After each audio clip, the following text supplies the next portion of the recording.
Hey everyone, welcome back for another deep dive. Glad to be here. We're tackling a pretty significant topic this time. Yeah. Resistance to Black empowerment. Right. You know, uh, our listeners sent in a ton of research this week, Uh-huh. and it's pretty dense, but we're going to try to break it all down. We are. So, starting with this article, Reassessing Fear Oh, yeah. really dives into the psychology of why this resistance exists. Absolutely. And I think it's a topic that so many people are grappling with right now in our current social climate, Yeah. you know?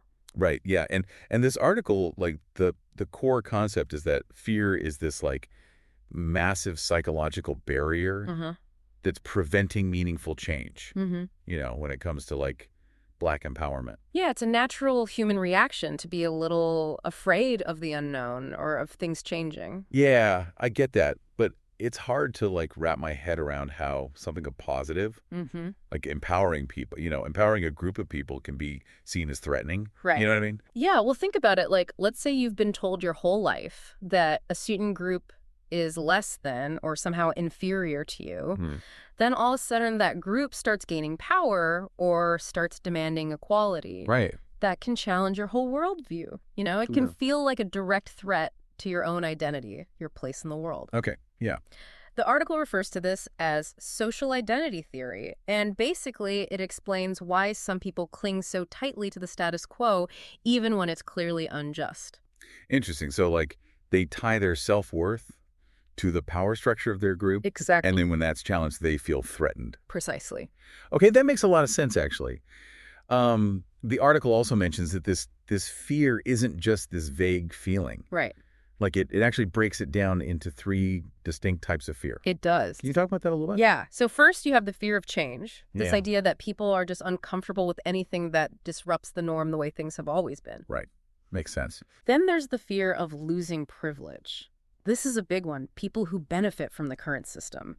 They get scared about losing their advantages if others gain more power. Yeah, especially if they believe there's only so much power to go around. Exactly. It's like a zero-sum game in their minds. Right, right. And then what was that third one? Oh, the fear of the unknown, that anxiety that comes with engaging with cultures and perspectives that are different from your own. Oh, okay. That makes sense. Yeah, it's like stepping outside of your comfort zone. And for some people, that can be really scary. So it's like all of this is rooted in this need to maintain control Often it is. and power, Yeah. to hold on to what you have and not want to share. Absolutely. And that's where the historical context becomes super important. Right, because it's not like this fear just popped up out of nowhere. Exactly. The article makes a great point about how even the civil rights movement, as pivotal as it was, had all these different approaches within it. Like you had Martin Luther King Jr. focusing on nonviolence. And then you had Malcolm X emphasizing self-determination. Mm-hmm. Mm-hmm. So even within the movement for like Black liberation, there were all these different perspectives on how to achieve it. Absolutely, and those echoes, Right. still resonate today. Yeah, we see that with modern movements like Black Lives Matter. Exactly. There's always this debate about like the best way to address racial injustice. Mm-hmm. But one thing's for sure is that understanding the historical context Yeah. from the civil rights era to today It's key. is like key to understanding why this resistance persists, You're absolutely right. It's not just about what's happening in this moment, but about the layers of history that inform those reactions. Yeah, so we can see how those historical fears, of Yeah. power shifts and societal change are still influencing how people react to Black empowerment today. You got it. Okay, so we've got this like foundation of fear, right? Yeah. Fueled by history Yeah. and this like desire to maintain power. Right. But how does that actually play out in the real world, Like, how does it go from just this like feeling to like actual actions and reactions? Yeah, well, the article goes beyond the historical context and dives into some serious psychology. It does, right. It explains how that primal fear can trigger all sorts of defense mechanisms in people. Interesting. Like, for instance, people will engage in denial or rationalization. Okay. They'll try to convince themselves that the need for change is exaggerated or even non-existent. Right. Or they'll come up with all these justifications for maintaining the current power dynamic, even when it's clearly harmful. So it's like they're trying to protect their worldview, Yes. even if it means like ignoring reality. Exactly. It's like cognitive dissonance. Yeah. They can't reconcile their beliefs with the reality in front of them, Right. so they just double down on those beliefs. What other reactions does the article mention? Well, it talks about aggression, how fear can manifest in negative discourse, hate speech, or even violence directed at those pushing for change. Right, that's when it gets really scary. It does, and the article makes it clear that these reactions have real consequences. Yeah. They stifle meaningful conversations, they deepen divisions, and ultimately they block progress. So it's not just like a theoretical harm. No, it's very real. It's like impacting people's everyday lives. Absolutely. Like their opportunities, their access to resources, even their personal safety. You're exactly right. It's really eye-opening to see how these psychological mechanisms, Mm-hmm. fueled by fear, Yeah. contribute to this larger problem. It's all connected. Yeah, but the article doesn't stop there, Mm. right? It also points out that this isn't just about abstract ideas. No. Like it connects those fears to real-world socioeconomic conditions. Absolutely. It's not just about fear in a vacuum. It's about how that fear interacts with things like economic disparity, access to education, and community dynamics. Right, so it's like real-world stuff. Real world stuff.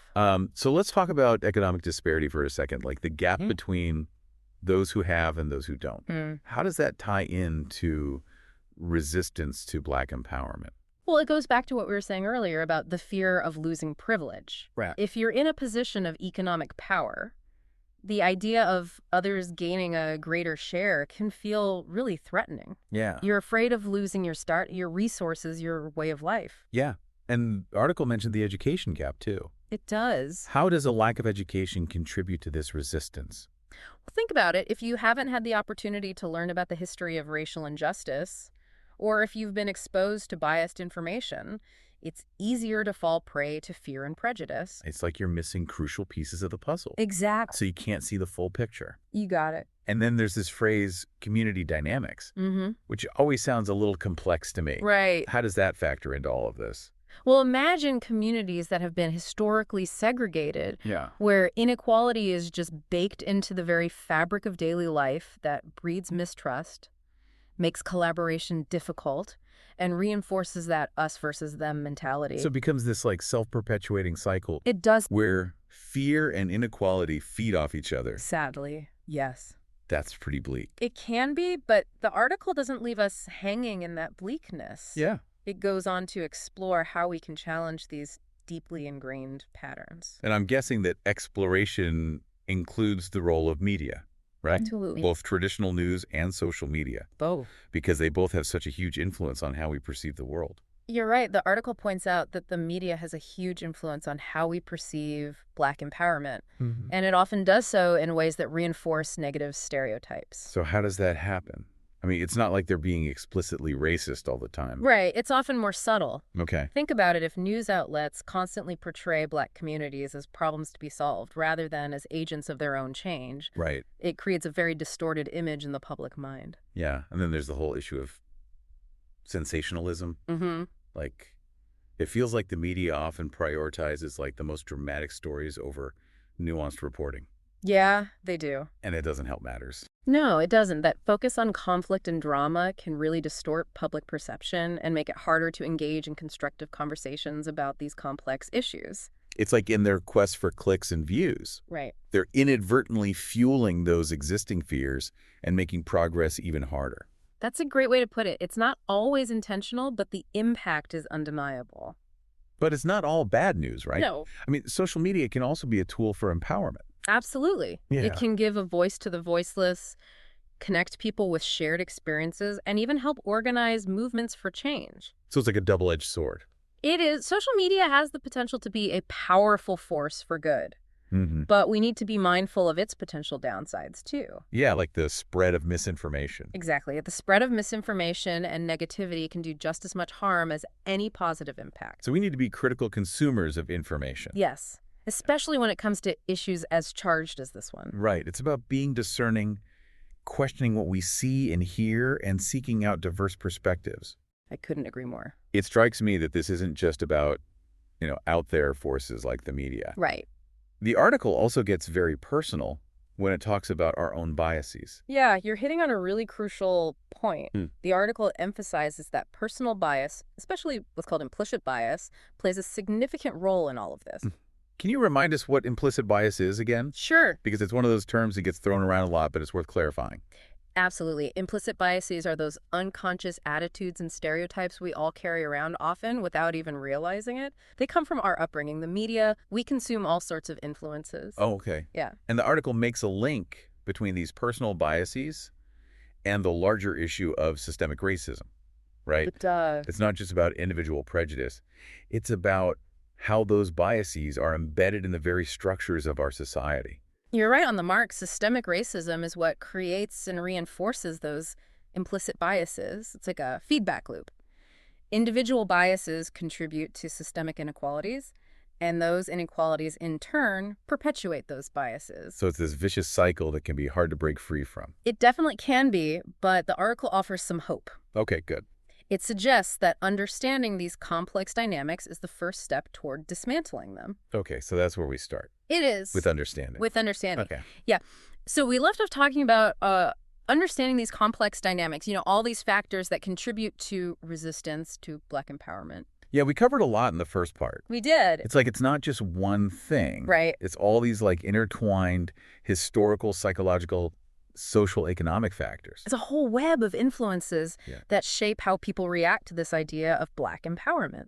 Yeah, and I think the Reassessing Fear article, Yeah. does a really good job of like showing how all those elements kind of work together. Yeah. It's not enough to just address one piece of the puzzle. Right. You got to look at the whole picture. So where do we go from here? That's the big question. Yeah, like we've identified the problem. Right. We've explored all these like root causes. Yeah. But what can we actually do to move forward? Right. How do we dismantle this resistance? Exactly. One of the most powerful things we can do is challenge those narratives of fear that we've been talking about. Okay. We need to counter the negative stereotypes and misconceptions that fuel this resistance. Okay, but that sounds like a massive undertaking. It is. Like, where do we even begin? It starts with promoting positive and accurate representations of Black communities. Okay. We need to showcase the diversity of experiences, the resilience, the achievements, the contributions that have been historically overlooked or minimized. So instead of focusing on the problems, Yeah. we need to highlight the solutions, Exactly. like the successes, The agency. that Absolutely. exist within Black communities. Reframing the conversation. Yes, reframing the conversation. And showing how everyone benefits Absolutely. when we create a more equitable and inclusive society. Everyone benefits. And I imagine education plays a huge role in this process Absolutely. of like shifting the narrative. Yeah. It does. We need comprehensive education that goes beyond just the basics of Black history. Right. It's about understanding the systemic issues, the nuances, the lived experiences of Black individuals and communities. Can you give an example of like Sure. what that deeper level of understanding might look like? Yeah, think about the way history is often taught. Okay. We learn about slavery and the civil rights movement. Right. But what about the rich cultural traditions, the artistic expressions, the intellectual contributions that have shaped our society? Right. It's like we're only getting a partial view, a Exactly. limited perspective. And that limited perspective contributes to those stereotypes and misconceptions. Right. We need to delve deeper, explore those untold stories, and challenge those single narratives that have dominated for so long. Fill in the gaps. Fill in the gaps. Expand our understanding Yes. and recognize the full humanity The full humanity. of Black people and communities. That's a great way to put it, and this education needs to happen at all levels. Right. From early childhood to adulthood. Mm-hmm. It needs to be integrated into our schools, our workplaces, our communities, and even our media.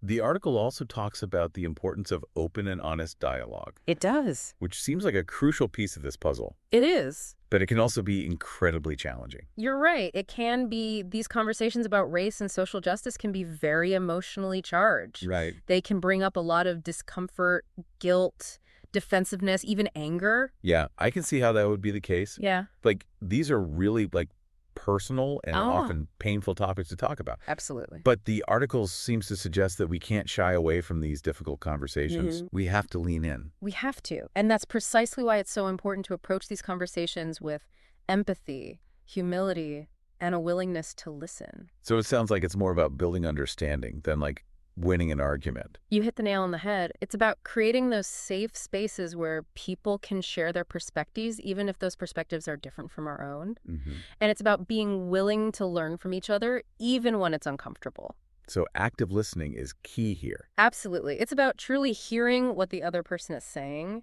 trying to understand where they're coming from, and acknowledging their feelings. And it goes both ways. It does. Both sides need to be willing to listen and learn from each other. And remember, these conversations aren't about blame or shame. They're about moving forward together. Okay, so we've talked about education, Yes. dialogue, Mm-hmm. challenging those negative narratives. Yeah. What about taking action? Like, what concrete steps can we take in our daily lives to support Black empowerment? There are so many different ways to get involved, and they don't have to be grand gestures. Okay. One important step is to support organizations and initiatives that are working to promote social justice and racial equity.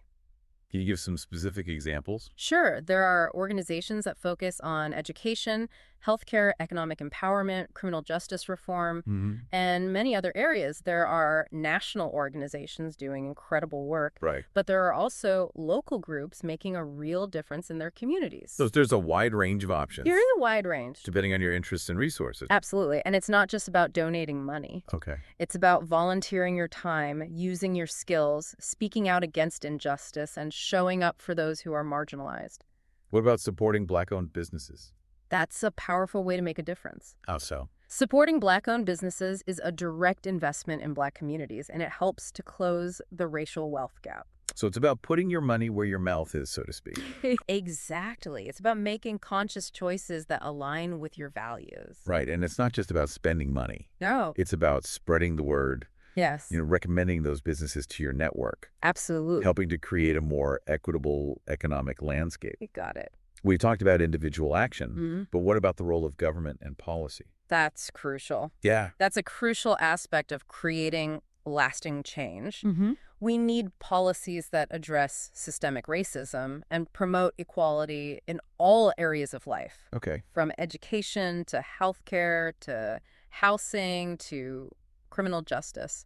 So it's about advocating for change at a systemic level, It is. not just addressing like individual instances of bias. Exactly. It's about working to dismantle those structures that perpetuate inequality and create a more just and equitable society for everyone. I'm noticing a theme here. What's that? It's about recognizing that this isn't just about individual good intentions. Right. It's about addressing the larger systems that create and maintain these inequalities. Sure. That's a great observation. Individual actions are important, but they need to be coupled with systemic change to create real, lasting transformation. This has been a really eye-opening conversation so far. It had We've it. covered so much ground. We have. From the historical context to those psychological factors to concrete actions we can take to support Black empowerment. A lot of information. Yeah, and we've just scratched the surface. We have. There's so much more to explore and unpack. Before we move on to the final part of this deep dive, Yes. I want to touch on something that really resonated with me from the article. Okay, what's that? It's this idea that Black empowerment benefits everyone, Yes. not just one group. Not a zero-sum game. Yeah, it's not like one group wins at the expense of another. That's such an important point. Black empowerment is about creating a world where everyone has the opportunity to thrive regardless of their race or background. It's about recognizing the inherent worth and dignity of all people. Beautifully said. When we lift up those who have been marginalized, when we create opportunities for everyone to reach their full potential, we create a better world for all of us. That's a message I think we can all get behind. I agree. We'll be back with the final part of this deep dive after a quick time. And we're back for the final part of our deep dive. Here we are. Looking back, I think what struck me the most is how much ground we've covered. We really have. From history and psychology to these real tangible actions we can take. It's been a journey for sure, but even with all those challenges, remember that Reassessing Fear article? Yeah. It has this recurring theme of hope, doesn't it? Yeah, totally. It's not just pointing fingers at the problems, Yeah. It's okay, here's the problem, here's how we fix it. Exactly. And that's where I think this whole idea of moving beyond fear comes in. Right, confronting those fears head on, Mm-hmm. choosing courage over comfort. Yeah, and the article really emphasizes self-awareness as a crucial first step. Absolutely. Earlier we talked about implicit bias, Right. how it plays into all of this. Mm-hmm. What does self-awareness actually look like? you know? Well, it's about really taking a look at yourself and honestly examining your own biases and prejudices Okay.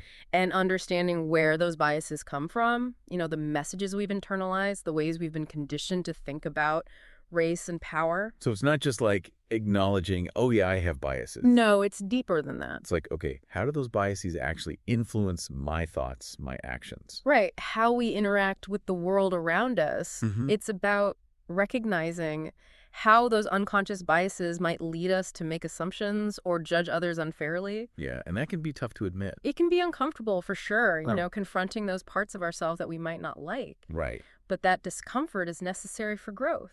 I like that saying, the truth will set you free, Oh, but yeah. first it'll piss you off. That's so true. In this case, facing those uncomfortable truths about ourselves and about our society, that's the first step towards real liberation. Absolutely. Mhm. And the article also talks about empathy, which Yeah, seems really connected to this idea of like moving beyond fear. it is. Can you explain that connection a little bit? Sure. Empathy is about putting yourself in someone else's shoes, trying to understand their experiences, even if they're totally different from your own. Right. It's about recognizing our shared humanity, what connects us all, regardless of race or background. And earlier we talked about those fears of the unknown, Yes. like the fear of engaging with cultures and perspectives that are different from our own. Right. It seems like empathy is the answer to that fear. It is when we try to understand where someone else is coming from. Hmm. When we really listen to their stories, we break down those walls of fear and prejudice. It's like fear thrives on ignorance It does. and dehumanization, Yeah. you know? Right. And empathy is like that light that shines in. Yeah, it allows us to challenge our assumptions and to build those bridges of understanding.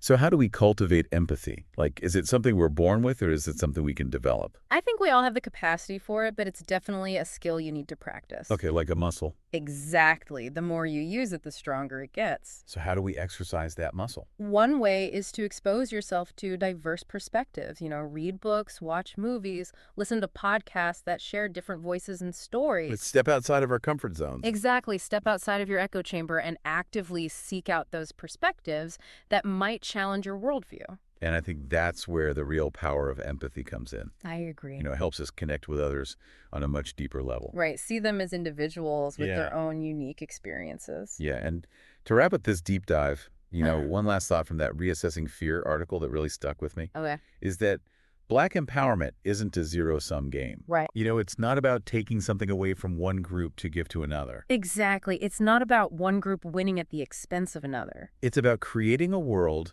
where everyone has the opportunity to thrive Exactly. Regardless of race or background. and understanding that we are all connected We are. and that our liberation is bound up with one another. Beautifully said. When we create opportunities for everyone to reach their full potential, we create a better world for all of us. So well said. So powerful. It is. Well, that's about all the time we have for today. It flew by. It really did. But thanks for joining us on this deep dive into understanding the fear surrounding Black empowerment. Thanks for having me. And we hope this conversation has given you some new insights Yes, and inspired you to continue exploring this topic. absolutely. We'll see you next time. See you then.